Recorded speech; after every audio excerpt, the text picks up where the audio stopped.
শুভ সন্ধ্যা। টেল Hunter চ্যানেলে আপনাদের সকলকে স্বাগত। আমাদের আজকের গল্প সন্তু কাকাবাবু সিরিজের এবার কাকাবাবু গল্পের পরের অংশ। নিচের ঘরে কাকাবাবুরা পরপর 3বার গুলির শব্দ শুনতে পেলেন। বাদশা লাফিয়ে উঠে বলল, গুলি! সে ছুটে যেতেই জোজো গেল তার পিছনে পিছনে। কাকাবাবুর ক্রাচ নিয়ে সিঁড়ি দিয়ে উঠতে একটু দেরি হলো। তিনি দরজার কাছে আসতেই জোজো ডুকরে উঠে বলল, কাকাবাবু কাকাবাবু, সন্তু মরে গিয়েছে। কাকাবাবু কেঁপে উঠে বললেন, কি বলছো জোজো? না না, এ হতেই পারে না। কয়েক পা এগিয়ে গিয়ে দেখলেন উপুর হয়ে পড়ে আছে সন্তু, রক্তে ভেসে যাচ্ছে চারপাশ। বাদশা তার শরীরটা উল্টে দিল। সন্তুর বুক থেকে এখনও গলগল করে বেরিয়ে আসছে রক্ত। বাদশা সন্তুর নাড়ি ধরে বসে রইল। কাকাবাবু পাগলের মতো বলতে লাগলেন, কি বাদশা, কি শুনতে পাচ্ছ কিছু বাদশা? বাদশা হতাশভাবে বলল, সাড়া নেই, নিঃশ্বাসও টের পাচ্ছি না। কাকাবাবু হাঁটু গেড়ে বসে পড়ে ভাঙা গলায় বললেন, সন্তু নেই? কি বলছো বাদশা? মিথ্যে কথা, সন্তু নেই। বাদশা বলল, কাকাবাবু, এখন ভেঙে পড়ার সময় নয়, এখনই ওকে হাসপাতালে নিয়ে যেতে হবে। যদি কিছু আশা থাকে। তারপর জোজোকে বলল, তোমাকেও শক্ত থাকতে হবে, পা দুটো ধরো ওর, গেটের সামনে গাড়ি আছে। কাকাবাবু, আপনি আস্তে আস্তে নামুন, তাড়াহুড়ো করে হোঁচট খাবেন না, তাতে আরও বিপদ হবে। বাদশা আর জোজো সন্তুকে বয়ে নিয়ে গেল নিচে। কাকাবাবু সাবধানে সিঁড়িতে পা ফেলতে লাগলেন। তার দু চোখ ঠেলে আসছে কান্না। এক জায়গায় তিনি থমকে দাঁড়িয়ে পড়লেন। ভূত কখনো মানুষকে গুলি করে না। সাধারণ চোর ডাকাত কিংবা পার্টির ছেলেরাই বা শুধু শুধু সন্তুকে মারতে যাবে কেন? এই নিশ্চয়ই সেই কর্নেল ধ্যানচাঁদের কাজ। ওরা এমনই নিষ্ঠুর। বাদশা যখন ছাদে উঠল তখন তো তাকে গুলি করেনি। ওরা নিশ্চয়ই সন্তুকে চিনতে পেরেই মেরেছে। ইস, কেন তিনি সন্তুকে কর্নেল ধ্যানচাঁদের হুমকির কথা বলে দেননি? তাহলে সন্তু সাবধান হয়ে থাকতে পারত। কিন্তু এইরকম ভূতের বাড়িতে ওরা আক্রমণ করতে আসবে তা কাকাবাবু ভাবতেই পারেননি। এটা তারই ভুল। ধ্যানচাঁদ লোকটা হঠাৎ হঠাৎই আসবে বলেছিল। সন্তুকে তিনি প্রাণের চেয়েও বেশি ভালোবাসেন। সন্তু না থাকলে তারও আর বেঁচে থাকতে ইচ্ছে করবে না। ধ্যানচাঁদই জিতে গেল। বাদশা আবার উঠে এসে কাকাবাবুর হাত ধরে বলল, নামুন, আমার কাঁধে ভর দিন। কাকাবাবু চোখ মুছে ফেললেন। তার চোয়াল শক্ত হয়ে গেল। মনে মনে কিছু একটা প্রতিজ্ঞা করলেন তিনি।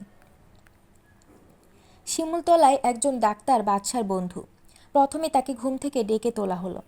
তিনি দেখে বললেন, বাঁচবার আশা খুব কম, তবে এখনও প্রাণ আছে। হাসপাতালে নিয়ে গিয়ে চেষ্টা করা যেতে পারে। কয়েক বোতল রক্ত দিতে হবে। কাকাবাবু বললেন, সন্তু আর আমার ব্লাড গ্রুপ একই, আমার শরীর থেকে যত ইচ্ছে রক্ত নিন।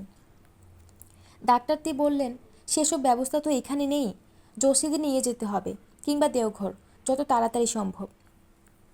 কাকাবাবু কাতরভাবে বললেন, আপনি দয়া করে আমাদের সঙ্গে চলুন। ডাক্তার ভার্গব বললেন, নিশ্চয়ই যাব। অন্ধকার রাস্তা দিয়ে গাড়ি ছুটল জসিডির দিকে। গাড়ি চালাচ্ছে বাদশা নিজে, দারুণ স্পিডে। সন্তুকে শুইয়ে রাখা হয়েছে। কাকাবাবুর কোলে মুখ ঢেকে ফুপিয়ে ফুপিয়ে কাঁদছে জোজো। ডাক্তার ভার্গব বললেন, বাদশা, অত জোরে চালাচ্ছ, অ্যাক্সিডেন্ট হলে তো সকলকে মরতে হবে, তাতে কী লাভ হবে? বাদশা বলল, আমি ঠিক দেখে চালাচ্ছি। এখন অনেক রাত। জসিদি হাসপাতালে কয়েকজন নার্স শুধু ডিউটি দিচ্ছেন, কোনো ডাক্তার নেই। সন্তুকে ভর্তি করানো হলো ইমার্জেন্সিতে। এখনই অপারেশন করা দরকার। কিন্তু ভার্গব অপারেশন করেন না, তিনি পেটের রোগের চিকিৎসা করেন। ডাক্তার ভার্গবকে সন্তুর পাশে বসিয়ে রেখে আবার ছুটে বেরিয়ে গেল বাদশা। এই হাসপাতালের ডাক্তার জয়ন্ত দাসকে সে চেনে, তার বাড়ি কোথায় তাও জানে। কাকাবাবু চেয়ে রইলেন সন্তুর দিকে। রক্তমাখা শরীর, চোখ দুটো বোজা, বেঁচে থাকার কোনো চিহ্নই নেই। জোজো দুহাতে মুখ ঢেকে বসে আছে। দুজন নার্স এলেন সন্তুর গায়ে রক্তাক্ত পরিষ্কার করতে। একজন বললেন, আহা গো, এই বয়সে ছেলেকে কে এমন করে মারল? অন্যজন বললেন, আজকাল তো এরকমই হয়েছে, কারো দয়া মায়া নেই। প্রথমজন ডাক্তার ভার্গবকে জিজ্ঞেস করলেন, স্যার, একে বাঁচানো যাবে? ডাক্তার ভার্গব বললেন, আশা তো করতেই হবে। মিনিট 10-এর মধ্যে বাচ্চা টানতে টানতে গিয়ে এলো অন্য একজন ডাক্তারকে নিয়ে এলো। তার মাথার চুল উস্কো খুস্কো, পাঞ্জাব পাজামা আর গেঞ্জি পরা। বাদশা বোধহয় ওকে বিছানা থেকে টেনে তুলে এনেছে, জামাও পরতে দেয়নি, চুল আঁচড়াবার তো প্রশ্নই ওঠে না। তিনি সন্তুর দিকে খানিকক্ষণ তাকিয়ে রইলেন। তারপর ঘাড় ঘুরিয়ে দেখলেন ঘরের অন্যদের। মুখখানা গম্ভীর। ডাক্তার ভার্গব বললেন, খুব মৃদু পালস পাওয়া যাচ্ছে এখনও। বাদশা বলল, কাকাবাবু, ডাক্তার জয়ন্ত দাস খুব নামী সার্জন। ডাক্তার দাস বললেন, আমার যথাসাধ্য চেষ্টা করব। কি হবে জানি না। আপনারা সকলে বাইরে অপেক্ষা করুন, এখানে ভিড় করে থেকে লাভ নেই। এরপর 4 দিনের মধ্যেও সন্তুর জ্ঞান ফিরল না। ডাক্তার জয়ন্ত দাস ছাড়াও আরও 3 জন স্থানীয় ডাক্তার দেখছেন তাকে। সন্তুর পেট থেকে একটা গুলি বের করা হয়ে গিয়েছে। আরেকটা বের করতে তারা সাহস পাচ্ছেন না। হার্টে খোঁচা লেগে যাওয়ার ভয় আছে। এই 4 দিনে একটা অদ্ভুত পরিবর্তন হয়েছে জোজোর। সকলে মিলে একটা গেস্ট হাউসে থাকছে এই কদিন। সব ব্যবস্থা বাদশাই করেছে। জোজো এর মধ্যে কিছুই খাচ্ছে না, একটা কথাও বলছে না। কাকাবাবু তবু মাঝে মধ্যে শুধু টোস্ট আর কফি খাচ্ছেন। জোজো কোনো খাবারে মুখে দেবে না। বাদশা অনেক চেষ্টা করেছে, তবু জোজো কিছু ছোবে না। কাকাবাবু তাকে বললেন, জোজো, একটু কিছু খাও, শুধু শুধু তোমার শরীরও খারাপ করে তো লাভ নেই। জোজো শুধু মুখ তুলে তাকিয়েছে কাকাবাবুর দিকে। 2 চোখের নিচে শুকনো জলের রেখা। মুখে কোনো শব্দ নেই। কাকাবাবুর অনুরোধেও সে কিছু খায়নি। 4 দিন পর ডাক্তার জয়ন্ত দাস বললেন, কাকাবাবু, এখানে আমরা যতদূর সাধ্য করেছি। এখানে অনেক যন্ত্রপাতি নেই। শেষ চেষ্টা হিসেবে কলকাতায় নিয়ে গিয়ে দেখতে পারেন। কাকাবাবু জিজ্ঞেস করলেন, কলকাতায় নিয়ে যাওয়া যাবে? ডাক্তার দাস বললেন, ট্রেনে নিয়ে যান, খুব সাবধানে। সঙ্গে একজন ডাক্তার থাকলে ভালো হয়। কাকাবাবু বললেন, তাহলে আপনিই চলুন, অনুগ্রহ করে। আপনার কাছে আমি চিরকৃতজ্ঞ থাকব। জয়ন্ত দাস বললেন, ওরকম করে বলছেন কেন? আমরা কি আপনার কথা, সন্তুর কথা জানি না? সন্তু কত অভিযানে আপনার সঙ্গী হয়েছে। সন্তুকে বাঁচিয়ে তুলতে পারলে আমাদের ডাক্তারি শেখা সার্থক হবে। কিন্তু এখানে আর বেশি কিছু করা সম্ভব নয়। গুলিটা এমন বিশ্রী জায়গায় আটকে আছে। আমি যাব আপনাদের সঙ্গে। আগেই টেলিফোনে অ্যাম্বুলেন্সের ব্যবস্থা করা ছিল। হাওড়া স্টেশন থেকেই সন্তুকে সোজা নিয়ে যাওয়া হলো পিজি হাসপাতালে। এখানে অনেকেই কাকাবাবুর জানা। তখনই ডাক্তারদের মধ্যে সাড়া পড়ে গেল। ঘণ্টা 2 বাদে এই হাসপাতালের সুপার ডাক্তার রফিকুল আহমেদ কাকাবাবুকে আলাদা ডেকে নিয়ে গিয়ে বললেন, কাকাবাবু, আপনি এখন বাড়ি যান, কিংবা আমার কোয়ার্টারে গিয়েও বিশ্রাম নিতে পারেন। শুধু শুধু হাসপাতালে বসে থাকবেন কেন? পেশেন্টের যা অবস্থা, এখনই অপারেশন করা যাবে না। 1 দিন 2 দিন অন্তত অবজারভেশনে রাখতে হবে।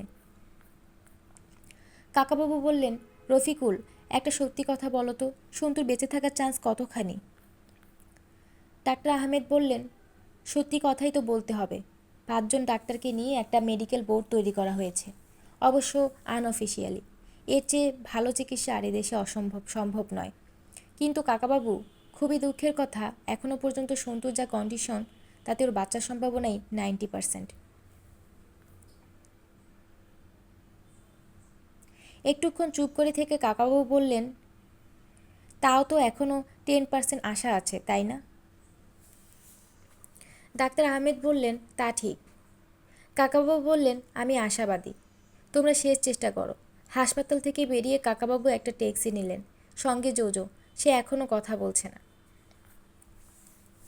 কাকাবাবু জোজোর মাথায় হাত বুলিয়ে দিতে দিতে বললেন, জোজো, এত ভেঙে পড়লে চলবে না।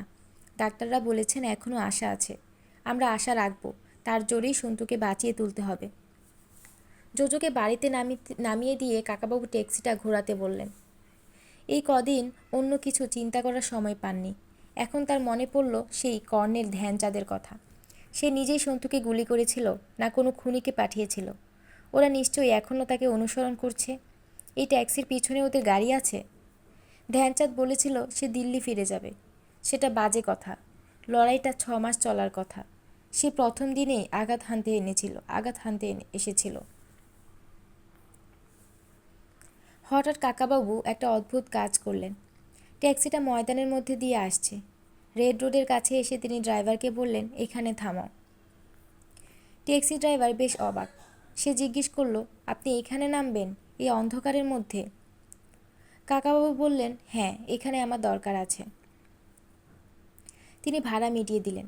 তারপর নেমে গেলেন পাশের অন্ধকার মাঠে। ওরা যদি তাকে অনুসরণ করে থাকে তাহলে আসুক এখানে, সামনাসামনি লড়াই হোক, একটা হেস্তনেস্ত হয়ে যাক। সামনাসামনি লড়াই হলে কেউ তাকে মারতে পারবে এটা কাকাবাবু কিছুতেই বিশ্বাস করতে পারেন না। ধ্যানচাঁদ তো বলেছিল সামনাসামনি লড়াই হবে, পিছন থেকে আক্রমণ করবে না। কই আসুক এখানে। রাস্তার ধারের পাঁচিলের পাশে এসে দাঁড়ালো একটি মেয়ে। ওকে, সেই লায়লা নাকি? না, এই মেয়েটি একটু বেশি লম্বা। একটু পরেই সে মেয়েটি চলে গেল। দূর থেকে হেঁটে আসতে আসতে একটা লোক সেখানে দাঁড়ালো সিগারেট ধরাবার জন্য। প্যান্ট কোট পরা। এ কি ধ্যানচাঁদ? হ্যাঁ, তাই মনে হয়। লোকটি লাইটার জেলে সিগারেট ধরাতে যাচ্ছে আর বারবার নিভে যাচ্ছে। কাকাবাবু চেঁচিয়ে বললেন, এই যে ধ্যানচাঁদ, আমি এখানে। লোকটি মুখ তুলে একবার তাকালো, আবার মুখ ফিরিয়ে নিল। তারপর সিগারেটটা ধরিয়ে এসে হাঁটতে শুরু করে দিল সামনের দিকে। কাকাবাবু আবার চেঁচিয়ে উঠলেন, কোথায় ধ্যানচাঁদ? এসো, তোমার লড়াইয়ের স্বাদ এবার মিটিয়ে দেব। প্রায় আধ ঘন্টা কাকাবাবু সেখানে রইলেন, কেউ এলো না। এবার কাকাবাবু বুঝলেন কেউ তাকে হাসপাতাল থেকে অনুসরণ করেনি। বড় রাস্তায় এসে তিনি খানিক পরে একটা ট্যাক্সি পেয়ে চলে এলেন বাড়িতে। কাল বাড়িতে আর সকলে খবর পেয়ে গিয়েছেন। সন্তুর বাবা আর মা ঘুরে এসেছেন হাসপাতাল থেকে।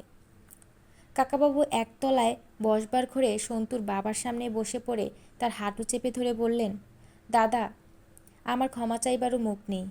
সন্তু আমার সঙ্গে গিয়েছিল বলে এরকম বিপদ হলো, এখন কি হবে? সন্তুর বাবা বললেন, আরে রাজা, তুই এরকম করেছিস কেন? তুই তো জোর করে নিয়ে যাসনি। সন্তু ইচ্ছে করে তোর সঙ্গে যায়, ও এইসব ভালোবাসে। আমরা কোনোদিন ওকে বাধা দিইনি, লেখাপড়াতেও ফাঁকি দেয় না, ভালো রেজাল্ট করে। সন্তুর মা বললেন, তোমরা তো গেলে ভূত দেখতে, হঠাৎ গুলি টুলি করলো কে? ভূতে কি গুলি করে? কাকাবাবু বললেন, না, গুলি করেছে আমার কোনো এক শত্রু। সন্তুর মা বললেন, তুমি তো অনেক অনেক শত্রু মাথায় নিয়ে ঘোরো, কেন যে যাও ওসব করতে? আমার মন বলছে সন্তু ঠিক বেঁচে যাবে, আমি ওর জন্য পুজো দেব। কাকাবাবু বললেন, মায়ের মন, তুমি যখন বলছো সেটাই সত্যি হবে।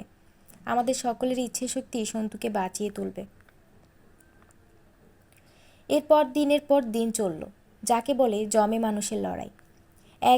একদিন ডাক্তাররা বললেন আর আশা নেই। পরের দিনই ডাক্তাররা আবার বলেন, দাঁড়ান, সাড়া পাওয়া যাচ্ছে। 11 দিন পর সন্তু প্রথম চোখ খুলল।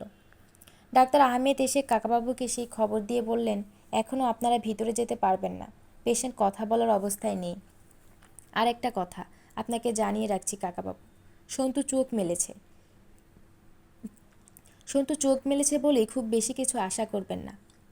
কোমা থেকে ফিরে এলে 2-1 দিন ভালো থাকে, কথাটা বলে, মনে হয় একেবারে ভালো হয়ে গিয়েছে। কিন্তু তারপরে আবার প্রদীপ নিভে যাওয়ার আগে একবার দপ করে জ্বলে ওঠে, জানেন তো। কাকাবাবু জিজ্ঞেস করলেন, এখনও কত % আশা করা যায়? ডাক্তার বললেন, ওই বড়জোর 10%। কাকাবাবু বললেন, তাই যথেষ্ট, আমি এখনও আশাবাদী সন্তু বেঁচে উঠবেই। ডাক্তার বললেন, আমিও তাই প্রার্থনা করছি। সেদিন মাঝরাত্রিরে কাকাবাবুর ঘরে টেলিফোন বেজে উঠল। গম্ভীর গলায় একজন বলল, কি রাজা রায়চৌধুরী, ভয় পেয়ে গেলেন? আপনার ভাইপোকে মেরেছি বলে এখন বাড়ির মধ্যে লুকিয়ে থাকবেন? খেলাটা আর চালিয়ে যাওয়ার সাহস নেই? আমি কিন্তু আপনাকে ছাড়ছি না। কাকাবাবু বললেন, তুমি ফোন করে ভালো করেছো, আমি তোমাকেই খুঁজছি। আমার ভাইপো এখনও মরেনি, সে বেঁচে উঠবে। তবু তুমি তাকে মারতে চেয়েছিলে, এর জন্য শাস্তি তোমাকে পেতেই হবে। চলে এসো সামনাসামনি, আমি তোমাকে শেষ করে দেব। কর্নেল হাহা করে হেসে বলল, এই তো আসল পরিচয়টা বেরিয়ে এসেছে এবার। তুমি বলেছিলে খুব বড়াই করে যে তুমি মানুষ মারতে চাও না। কাকাবাবু বললেন, হ্যাঁ বলেছিলাম, এখন মত পাল্টে ফেলেছি। তোমার মতো যারা মানুষের বেশি শয়তান তাদের মেলে ফেলাই উচিত। তুমি পৃথিবীর যে প্রান্তেই থাকো ঠিক প্রতিশোধ নেব। কর্নেল আবার হেসে বলল, তোমার ভাইপোর জন্য তুমি খেপে গিয়েছ, এখন বুঝতে পারছো তো আমার নির্দোষ ভাইয়ের মৃত্যুর জন্য আমার কত কষ্ট হয়েছে, আমি কেন প্রতিশোধ নিতে চাইছি। আমি বারবার বলেছি তোমার ভাইয়ের মৃত্যুর জন্য আমি দায়ী নই, আমি তাকে চোখেও দেখিনি। আর তুমি একটা নির্দোষ ছোট ছেলেকে গুলি করে মারতে গেলে, আবার হাসছো। তুমি সত্যিই একটা নরপশু। তুমি আমায় গালাগালি দিচ্ছ রায়চৌধুরী। শত্রু হচ্ছে শত্রু, তার আবার ছোট বড় কি? শত্রুর হাতে অস্ত্র থাকলে তাকে প্রথম সুযোগে মেরে ফেলাই নিয়ম। তবু আমি তোমার ভাইপোকে 3বার সাবধান করে দিয়েছিলাম। বলেছিলাম তুই নিচে চলে যা, তোর কাকাকে ডেকে দে। সে শোনেনি। সেই প্রথম আমার দিকে গুলি চালিয়েছে। সন্তু প্রথম তোমার দিকে গুলি চালিয়েছে? আলবাত। ওর যদি জ্ঞান ফেরে জিজ্ঞেস করো, শুধু শুধু ওর হাতে অস্ত্র দিয়েছিলে কেন? গুলি চালাতেই জানে না টিপ নিয়ে একটুও। গুলিটা আমার মাথার ওপর অনেকখানি ওপর দিয়ে গিয়েছে। সন্তুর হাতের টিপ দুর্দান্ত। ও ইচ্ছে করেই তোমাকে মারেনি, শুধু ভয় দেখাতে চেয়েছিল। হা হা হা, আমাকে ভয় দেখাবে? আমাকে? অত কথার দরকার নেই। কাল ভোরেই কিংবা সন্ধেবেলা ময়দানে চলে এসো। ডুয়েল হোক। তোমার লড়াইয়ের শখ আমি মিটিয়ে দেব। ময়দানে আমি তোমার সঙ্গে লড়তে যাব? তুমি আগে থেকে পুলিশকে খবর দিয়ে রাখবে। পুলিশ এসে আমায় ধরবে। আমি কি এত বোকা? না, পুলিশকে খবর দেব না, কথা দিচ্ছি। তোমার কথায় কোনো বিশ্বাস নেই। বাঙালিরা খুব মিথ্যে কথা বলে। আমি তো কলকাতায় অনেক দিন ছিলাম, বাঙালিদের চিনি। একা একা লড়াই করার সাহস নেই। বাঙালিরা কাপুরুষ। একটা ছোট ছেলেকে একেবারে খুন করার জন্য যারা গুলি চালায় তারা কাপুরুষেরও অধম। তুমি বাঙালিদের এখনও চেনোনি। একজন খোড়া লোকের হাতেই তোমার প্রাণ যাবে। তুমি কোনো একটা জায়গা ঠিক করে বলো, আমি সেখানেই যাব, আর কেউ থাকবে না। সেখানেও তুমি পুলিশকে সঙ্গে নিয়ে যাবে। ওসব চলবে না। তোমার সঙ্গে আমার দেখা হবে হঠাৎ কোনো জায়গায়। আগে থেকে তুমি কিছুই বুঝতে পারবে না। সেটাই এই খেলার নিয়ম। সেটা কালও হতে পারে, 2 সপ্তাহ পরেও হতে পারে। লাইন কেটে দিল কর্নেল। আজ হাসপাতালে সন্তুর কেবিনে সকলে এসেছে। ডাক্তাররা বলেছেন বিপদ কেটে গিয়েছে, আর ভয় নেই। অন্য গুলিটাও বের করা গিয়েছে। 2টি গুলি লেগেছিল হৃৎপিণ্ডের ঠিক নিচে, আর 8 ইঞ্চি উপরে লাগলেই তৎক্ষণাৎ মৃত্যু হতো। অর্ধেকটা উঁচু হয়ে বসে একটু একটু করে স্যুপ খাচ্ছে সন্তু। দারুণ রোগা হয়ে গিয়েছে এর মধ্যে। গাল দুটো এমন চোপসানো যে প্রায় চেনাই যায় না। ডাক্তাররা বলেছেন সন্তুকে আরও দিন 10 থাকতে হবে হাসপাতালে। তারপর বাড়িতে গিয়েও অন্তত 2 মাস বিশ্রাম। সন্তুর গলার আওয়াজটাও চিচি হয়ে গিয়েছে। শুধু জলজল করছে দুটো চোখ। সন্তুর একপাশে বসেছেন মা, অন্য পাশে জোজো। কাকাবাবু দাঁড়িয়ে আছেন দেওয়ালে ঠেস দিয়ে। সন্তু বলল, আমি কি মরেই যাব ভেবেছিলে নাকি রে জোজো? জোজো দুদিকে জোর মাথা নেড়ে বলল, না। মা বললেন, আমি রোজ তোর নামে প্রার্থনা করেছি। সন্তু বলল, মরব কেন? কত কাজ বাকি আছে। কাকাবাবু, আমাদের সেই অরুণাচলের গুহায় যেতে হবে না? সেটা কবে? কাকাবাবু বললেন, না রে সন্তু, তোর আর এখন কোথাও যাওয়া হবে না। দাদা যেতে দেবেন না। সন্তুর বাবা বললেন, মোটেই সেই কথা আমি বলিনি। এখন এই অবস্থায় তো কোথাও যাওয়া সম্ভব নয়। কয়েক মাস পরে চাঙা হয়ে উঠুক, তারপর কি আর ওকে আটকানো যাবে? মা বললেন, আটকাতে হলে রাজাকেই আটকানো উচিত। ওর এত বারবার বিপদের মধ্যে যাওয়ার দরকার কি? সন্তু বলল, কাকাবাবু রিটায়ার্ড লোকের মতো বাড়িতে চুপচাপ বসে থাকবে, এ কি ভাবা যায়? বাবা বললেন, রাজা ছেলেবেলা থেকেই ডানপিতে। সন্তুও সেরকম হয়েছে। ডাক্তার আহমেদ মাত্র 15 মিনিট সময় দিয়েছেন। সন্তুর বেশি কথা বলা বারণ। দেখতে দেখতে কেটে গেল সময়। সকলকে বেরিয়ে আসতে হলো। কাকাবাবু জোজোর কাঁধে হাত দিয়ে বললেন, আজকের মতো আনন্দের দিন আমার জীবনে খুব কম এসেছে। জোজো বলল, আজই আমার জীবনের বেস্ট দিন। কাকাবাবু বললেন, তুমি কতদিন কিছু খাওনি। খুব ইচ্ছে করছে আজ তোমাকে পার্ক স্ট্রিটের কোনো রেস্তোরাঁয় নিয়ে গিয়ে ভালো করে খাওয়াই। কিন্তু সন্তুকে বাদ দিয়ে তো যাওয়া ঠিক নয়। সন্তু একেবারে সেরে উঠুক, ততদিন খাওয়াটা বাকি থাক। জোজো বলল, আজ অবশ্য আমারও যাওয়ার উপায় নেই। অমিতাভ বচ্চন আমার বাবাকে আর আমাকে সোনার বাংলা হোটেলে রাতে খাওয়ার নেমন্তন্ন করেছেন। বাবার কাছে হাত দেখাতে এসেছিলেন তো দুপুরবেলা। শচীন টেন্ডুলকর কনুয়ের ব্যথা সারাবার জন্য আসছেন কাল। জোজো আবার তার আগেকার স্বভাবে ফিরে গিয়েছে দেখে নিশ্চিন্ত হলেন কাকাবাবু। তিনি বললেন, ঠিক আছে, তুমি বাড়ি যাও, আমি একবার ন্যাশনাল লাইব্রেরি ঘুরে যাব। তিনি হাঁটতে শুরু করলেন। এখন থেকে 6 মাস একটা বিপদ যে সবসময় তাকে তাড়া করে বেড়াবে, সে কথা তিনি এখনও কাউকে বলেননি। ইচ্ছে করে তিনি ফাঁকা রাস্তা দিয়ে হাঁটছেন। কখন কোথা থেকে দিয়ে হুট করে এসে যাবে কর্নেল ধ্যানচাঁদ, তার ঠিক নেই। আসে তো আসুক। ধ্যানচাঁদ বলেছিল পিছন থেকে কখনো আক্রমণ করবে না, আসবে সামনে দিয়ে। সেটাই যা ভরসা। আশা করি কথা রাখবে। সামনের দিক থেকে কোনো লোককে আসতে দেখলে কাকাবাবু চোখ সরু করে তাকাচ্ছেন। সবসময় শক্ত করে রাখতে হচ্ছে কাঁধ। এ কি জ্বালা! অথচ উপায়ও তো নেই। আজও দেখা গেল না কাউকে। বাড়িতে এসে কাকাবাবু টেলিফোন করলেন ভোপালে। সেখানকার পুলিশের এক কর্তার নাম সুদর্শন পাণ্ডে, কাকাবাবুর বিশেষ পরিচিত। এর বড় ভাই কাজ করতেন কাকাবাবুর সঙ্গে। ভোপালের সব টেলিফোন নম্বর বদলে গিয়েছে। আজই লালবাজার থেকে কাকাবাবু কয়েকটা নতুন নম্বর উদ্ধার করেছেন। সুদর্শন পাণ্ডেকে সহজেই পাওয়া গেল তার অফিসে। এরা সন্ধ্যের পরেও কাজ করেন। প্রথমে কুশল সংবাদ আর বাড়ির খবর টবর নেওয়ার পর কাকাবাবু বললেন, সুদর্শন, তুই একটা ব্যাপারে তোমার সাহায্য চাই যে। সুদর্শন পাণ্ডে বললেন, বলুন রাজাদা, আমি নিশ্চয়ই চেষ্টা করব। কি সাহায্য করতে পারি? কাকাবাবু বললেন, 5-6 বছর আগে তোমাদের ওখানে ভীমবেটকায় একটা ডাকাতির কেস হয়েছিল, মনে আছে? সুদর্শন বললেন, হ্যাঁ, মনে থাকবে না কেন, বিখ্যাত কেস। আপনার বুদ্ধিতে রাত্রির বেলা 1 ডজন ক্রিমিনাল ধরা পড়েছিল। সেই জঙ্গলের মধ্যে, পাহাড়ে। আপনি এমন কায়দা করেছিলেন কেউ পালাতে পারল না। ভীমবেটকার অমূল্য সব জিনিস বেঁচে গেল। কাকাবাবু বললেন, সে রাতে ঠিক কারা কারা ধরা পড়েছিল সেই নামগুলো আমায় দিতে পারবে? সুদর্শন বললেন, সেসব নাম তো আমার মনে নেই। আমি কেসটার সঙ্গে জড়িত ছিলাম না। আমি তখন পোস্টে ছিলাম পাঁচমারি শহরে। তবে ফাইল দেখে বলে দিতে পারি। কাকাবাবু বললেন, হ্যাঁ, তুমি ফাইল দেখে নামগুলো আমাকে জানাও। আর একটা কাজ করতে হবে, সূর্যকান্ত নামে কেউ সেই সঙ্গে ধরা পড়েছিল কি না সেটাও দেখবে। সুদর্শন জিজ্ঞেস করলেন, ওই সূর্যকান্তের পদবি কি? কাকাবাবু বললেন, তা আমি জানি না, সেটা জানতে হবে। ওর ফ্যামিলি সম্পর্কেও জানতে চাই। সুদর্শন বললেন, রাজাদা, শুধু নাম শুনে একটা লোককে ট্রেস করা খুব শক্ত কাজ। কাকাবাবু বললেন, শক্ত কাজ বলেই তো তোমাকে অনুরোধ করছি।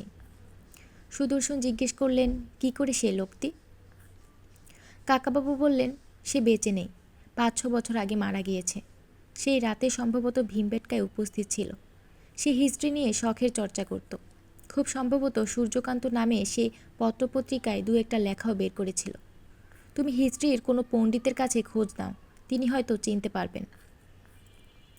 সুদর্শন বললেন, ঠিক আছে রাজাদা, আমাকে কিছুটা সময় দিন। 1 ঘন্টার মধ্যেই সুদর্শন ফোন করে বললেন, রাজাদা, আমি ভীমবেটকার ফাইলটা পেয়েছি। যারা ধরা পড়েছিল তাদের নামগুলো পড়ে শোনাবো? কাকাবাবু বললেন, শোনাও। নামগুলো পড়ার পর সুদর্শন বললেন, এর মধ্যে সূর্যকান্ত বলে কারো নাম নেই, অথচ আপনি যে বললেন সেই রাতে সে ওখানে উপস্থিত ছিল। কাকাবাবু বললেন, এই লিস্টে রামকুমার পাধি বলে একটা নাম আছে, সে কে? সুদর্শন বললেন, ওরে বাবা, সে তো একটা খুব নটোরিয়াস ক্রিমিনাল। অনেক খুন করেছে, একেবারে গলা কেটে ফেলত। ওকে ধরিয়ে দিয়েই তো আপনি একটা সাংঘাতিক কাজ করেছেন। কাকাবাবু বললেন, আমি ওকে চিনতামই না, অন্যদের সঙ্গে ধরা পড়তে পারে। সেই রামকুমার পাধির শেষ পর্যন্ত কী শাস্তি হলো? সুদর্শন বললেন, ফাইলে তো লেখা রয়েছে দেখছি রামকুমার পাধি জেলের মধ্যে গলায় দড়ি দিয়ে আত্মহত্যা করেছিল। তবে ওর যা ক্রিমিনাল রেকর্ড, বিচারে ওর ফাঁসিই হতোই। সেটা বুঝেই সে আত্মহত্যা করেছিল।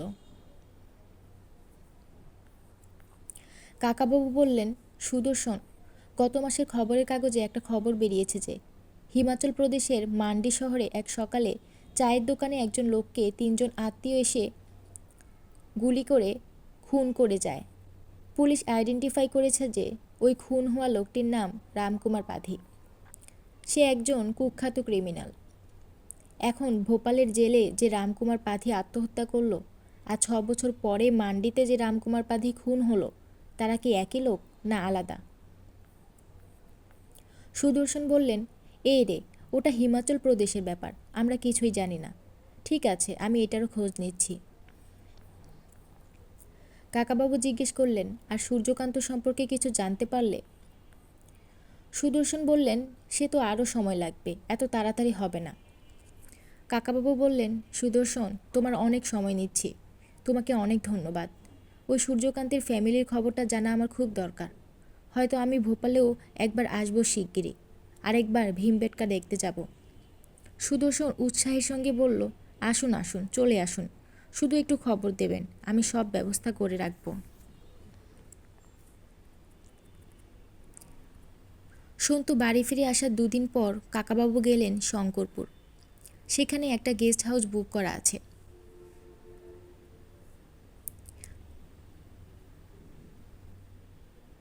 সন্তুকে দেখার জন্য যত রাজ্যের আত্মীয় স্বজন বন্ধু বান্ধব আসছে সকাল বিকেল।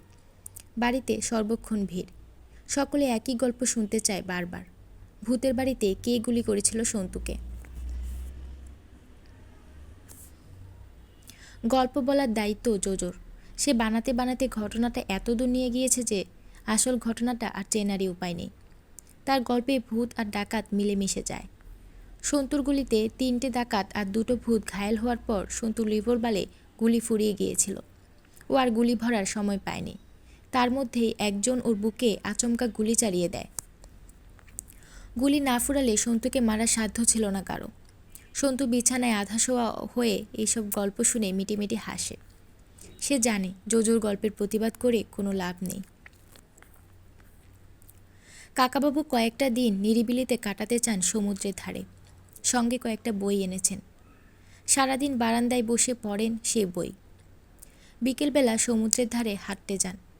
এদিক ওদিক নজর রাখেন কর্নেল আর তার দলের কেউ আছে কিনা।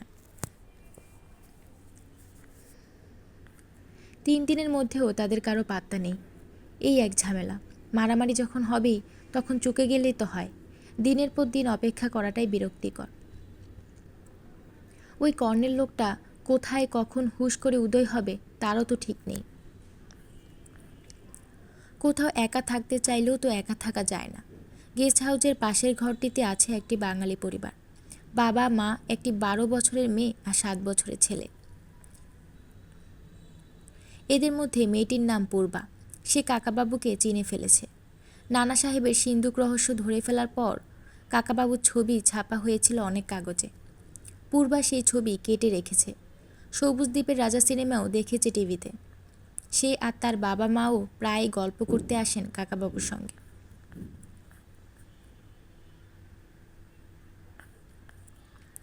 পূর্বার বাবা চাকরি করেন জামশেদপুরে। তিনি 2-3 বার বললেন, কাকাবাবু আপনি একবার জামশেদপুরে আসুন না, ওখানে অনেক রহস্যের সন্ধান পাবেন। কাকাবাবু হালকাভাবে উত্তর দেন, আচ্ছা দেখি, যাব কোনো এক সময়। পূর্বা হাততালি দিয়ে বলে, হ্যাঁ তাহলে খুব ভালো হবে। কাকাবাবু আমাদের বাড়িতে থাকবেন, সন্তুকেও নিয়ে আসতে হবে কিন্তু। পূর্বার বাবা কাকাবাবুরই সমবয়সী হবেন। তিনিও বলছেন কাকাবাবু, মেয়েও বলছে কাকাবাবু। সকলের কাছেই তিনি মার্কা মারা কাকাবাবু হয়ে গিয়েছেন। আজকাল সাধারণত কেউ কাকাকে কাকাবাবু বলে ডাকে না, বলে কাকু কিংবা আঙ্কেল। কিন্তু রায়চৌধুরীদের বাড়িতে কাকাবাবু, জ্যাঠাবাবু, মামাবাবু বলে ডাকাই রীতি ছিল। সেই জন্য সন্তু কাকাবাবু বলে। অন্যরাও তাই বলে শুনে শুনে।